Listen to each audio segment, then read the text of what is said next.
What's up mga mi? This is your Mommy Riz. And for today's video, ipapakita ko sa inyo ang isa sa aking kinabibisihan ngayon. Yes mga mi, busy ang inyong Mima.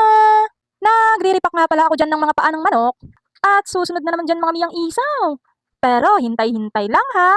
Makikita nyo rin yan mamaya. Makikita nyo dyan mga mi na sobrang busy nga ni ako. Pero naisipan ng Mima nyo na i-vlog. Para na lang din sa update sa mga taong nagbe-message sa akin dyan na madalas ay hindi nare-replyan.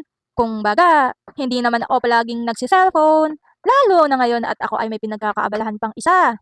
Pero sa ngayon, i-low-key muna. Mahirap na.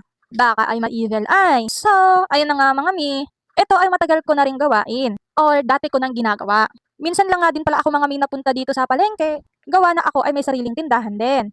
Dati kasi mga mi, kahit ako ay nag-take ng early maternity leave, ay sumideline ang Mima nyo dito. Yes mga mi, ang Mima nyo kasi ayaw nang walang pumapasok na pera.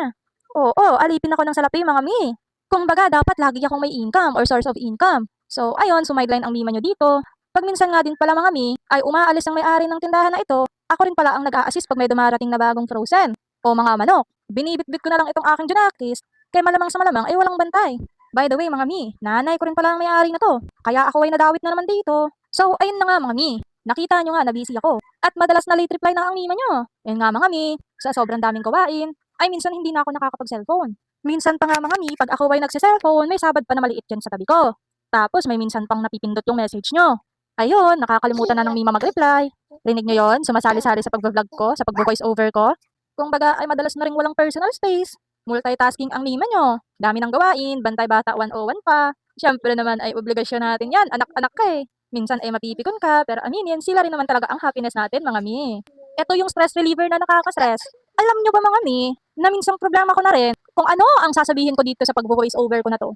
Kay kung bagay kay haba-haba, na-overspeed ko na, tapos ma-overspeed pa ulit, ano na lang. Eto na lang pala mga mi. Pro-promote ko na lang pala itong pwesto namin mga mi. Eto nga pala ang RC Meat Shop dito sa Lumang Palengke. Baka lang maligaw kayo. Wala ako palagi dito mga mi, pero nakikita nyo yung bulldog namin dito. Ang big baby.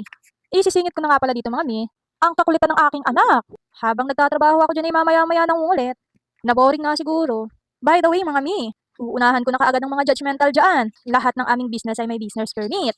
At baka may judgmental na naman dyan. Minsan lang nga pala ako napunta dito ha. Hindi ako tindera or hindi rin ako staff. So wala akong kaalam-alam dito mga mi. Kahit maskin sa patay hindi na ilaw na yan, nagulat din ako. Etong anak ko nga pala mga mi, ay hindi ko maintindihan anong pumasok sa isip at nangingiliti. May kurot, may kiliti, hindi mo maintindihan. So, ito lang mga mi. I hope you enjoy watching. Bye!